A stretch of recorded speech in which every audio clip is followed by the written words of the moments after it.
Hey guys, and welcome back to Fenrir and the Fenrir Rescue Diaries. We're at the shelter where I volunteer in my Canine Behaviorist services, and we're back with our glorious Labrador cross that you will have seen on a previous episode. And if you didn't watch that previous episode, when she went into the vet for a checkup and to get spayed before rehoming, the vet found that they knew there was an issue with the bladder, and that is what was in her bladder. Every single one of those was tucked in her bladder, bless her. So you can only imagine how discomforting that was for her, but we've got that fixed. In the last episode, we looked at a temperament assessment, we looked at a resource guarding, we looked at whether there was any reactivity-based issues, any issues to be aware of, and there was absolutely none. In today's video, we're going to be looking at her obedience and seeing where she's at with her obedience. And as always, I always like to get a dog walking beautifully to heel before they then get given to their new owner for their forever home. So let's dive into it. See what kind of obedience she's got, and then after that, I've already made the decision. I fully will put my name to her, sign off to her of her making a wonderful pet. So in the time that we've got left, I just wanted to enjoy a bit of time out in the sun and give her a bit of exercise and just give her some affection and some one-to-one attention. So I'm going to do that in the form of seeing what obedience she's got. Oh yes, sit. Oh, so we've got a good sit. Yes, down, sit. Yes, down, down. Down. Oh yes! Oh, good girl! Yes! Good girl. So I always kind of, when I'm testing what obedience we have in a dog, most people will teach sit, down, paw, and then more advanced things on top of that. So she's come with a lovely sitting down. Let's go in again. Make a claim for the toy. Oh yes, good girl. Beautiful. So I'm not being cruel, I'm not being mean, I'm just being an assertive leader, speaking very much in dog language by not communicating at all. That was very completely silent way of communicating with her to let her know that, no, this is mine, I want it. And then she very naturally, yep, no problem. And then what I'm going to ask is, using communication, I'm going to lure her back, see if she's got a recall. And we believe her name is Sarah. Sarah. Oh yes! Oh, you're such a good girl! Oh, you're such a good girl! Oh, you're such a good girl, you can have it now. And again, I highlighted that she's more toy driven, so I'm rewarding her with a little play and a chase of the toy rather than with food. But we've got a sit, we've got a down, we've got a lovely recall. Literally no resource guarding or temperament issues there whatsoever. Oh, you're so clever. Do we know a heel? Heel. Heel. Good. So she doesn't know heel, but that was just an example of luring the heel. So we could very easily teach her a nice heel. Yes, heel. Good. Good heel. Good heel. Yes, good heel. Heel. Good girl. So that's very basic. When it comes to like advanced competition heel work, the guys that do that are next level, and they do all sorts of things. It's mostly with toys though. When you see the Malinois and stuff that are like pinned to people's side, vision glued up, walking with it, like that's like competition heel, and they'll rip what I just did to pieces. But in terms of just kind of getting her into a position, marking that this position means heel, and then rewarding that behaviour, you can build that up very quickly. But we've got a lovely sit, we've got a nice down, we've got a recall. And the for me, with the toy is just simply access to the toy. Yeah, so she's now been rewarded by me letting her have it. Again, a non-verbal, good girl, yes. And even that in itself, I'm going to reward her for and let her know that was wonderful. That's kind of the essence of balance training, is that some people think when they use the term balance that it means cruel, or it's not at all. It's just a balance, and my balance is always, I like to be kind of like 99% positive and reinforcement based, reward based, and 1% there on the other side with corrections if necessary. Now that wasn't a correction, that was just a good example of how you can communicate with a dog non-verbally just by speaking dog rather than speaking human. So again, I'll kind of demonstrate that again. So right now she's laying claim to a resource. That resource is something that I would like. In the dog world, a dog should respect the leadership claim to any item, whether it's a toy, whether it's a comfortable place to sleep, whether that's food, whether it's water, whether in their minds, whether it's a mate, they'll always happily step back away from a resource if you make a claim to it. the way in which I'm making a claim to that, and this is where I'm testing her temperament, because a dog that is very assertive, that might be down the dominant spectrum, would never allow me to do this, because no, I'm in charge. This is my resource. So they're either going to physically guard it, which is where resource guarding comes from, or they're going to take that resource away and try and avert. But with a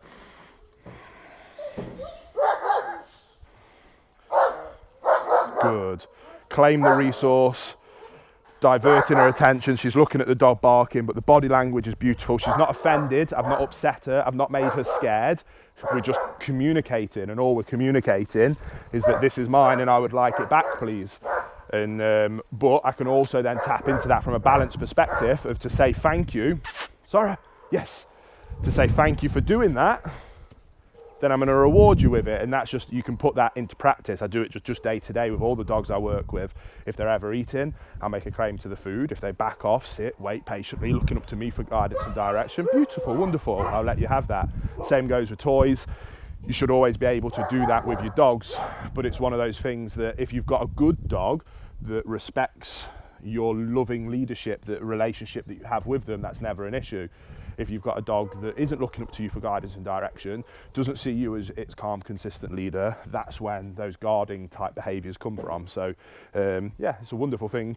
She's a beautiful girl though. It's got, I'll show you, she's definitely more, sorry, yes, good. So she is more toy driven than food driven, but the principle's the same. I did it with a toy. So I'm luring it in. Heel, yes, good heel, good. And then off we go. Now with a dog like this, I can do it in this much more positive based approach of setting them up and luring them and marking the behaviour and rewarding them. With a dog that I don't have as much time with, or I'm doing, so for me that is a classic example of me teaching that heel position, and I'm teaching it as something new. When I'm teaching it as something new, I'm going to teach it from a perspective of it being a brand new behaviour that I'm going to show you what that means. Because as opposed to, and this is where it's really key, as opposed to a behaviour modification program of stopping her from pulling or being reactive, which is then when you've seen me use my tune-ups. But because I already know that she's got wonderful engagement, and I highlighted that earlier, my tune-up's going to be minimal if at all needed. So Sarah, yes, good. Let's go. So we're walking. Let's go. So all I need to do kind of hit, let's go, is kind of shape it to my left. And look at this engagement already. She's aware of where I am. Let's go. And now she's staying in tune with me. So this isn't necessarily me teaching her to walk to heel. I'm not training this as something new. It's yes, good girl. This is when I get a dog to walk beautifully to heel using this tune-up, that's a byproduct of engagement. It's a byproduct of relationship and leadership, because she's looking up to me for guidance and direction. Let's go. Which is why you'll hear me use the term let's go rather than heel. Let's go. Now with this old lady, I'm going to be a little bit more accepting because of her eyesight, so I'm not going to do too many of these, just because she can't see as well. Let's go. Let's go. Yes, good. Good girl. Good. Good. Good. And now, so that's a nice example really. So there's two ways that I can teach a dog to walk to heel. I can teach it like I would a puppy, where I lure the behaviour, mark it, reinforce it, we drill it, we level up distractions. Or I can get heel as a byproduct of leadership, relationship and communication, which for me when I'm working with adult dogs, especially in the behaviour mod world, well, I need to come in and establish leadership. I need there to be a rock solid relationship so that I can communicate with them. To achieve that leadership and relationship, I use that tune-up drill. So my primary objective from that drill is to get them to look up to me for guidance and direction and focus on me. A byproduct of that drill just so happens to be beautiful heel walking. And there's kind of like, there's two approaches, and that for me is a classic example of the difference between a canine behaviorist and a dog trainer. Now, a good canine behaviorist should be able to have the training element as well, but a good dog trainer doesn't necessarily always make a good behaviorist, because they are two very different things, and a good dog trainer should focus on the luring, the marking, the reinforcing of the behavior, because they're training something new. A canine behaviorist is modifying a behavior, and it just so happens to be, like I say, as a byproduct of that tune-up, just so happens to be beautiful heel walking. But now we can go, let's go. Oh, good girl. And just with a minor little bit of lead pressure. But that's what I mean. So right now, I've not at one point asked her to heel, because I've not trained that, and it's not fair. What I do want from her in this position, which I've done through a balanced approach, is to be focused on me and engage with me. She can't be focused and engaged on me if she's out in front of me, because then she's making the decisions, not me. So what this tune-up drill does, let's go,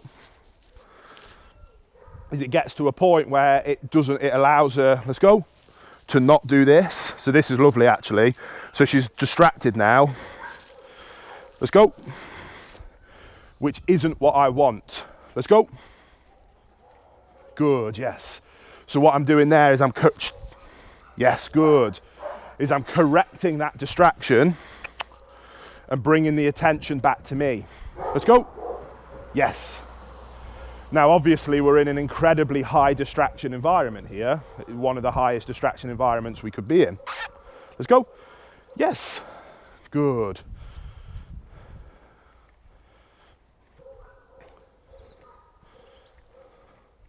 Let's go.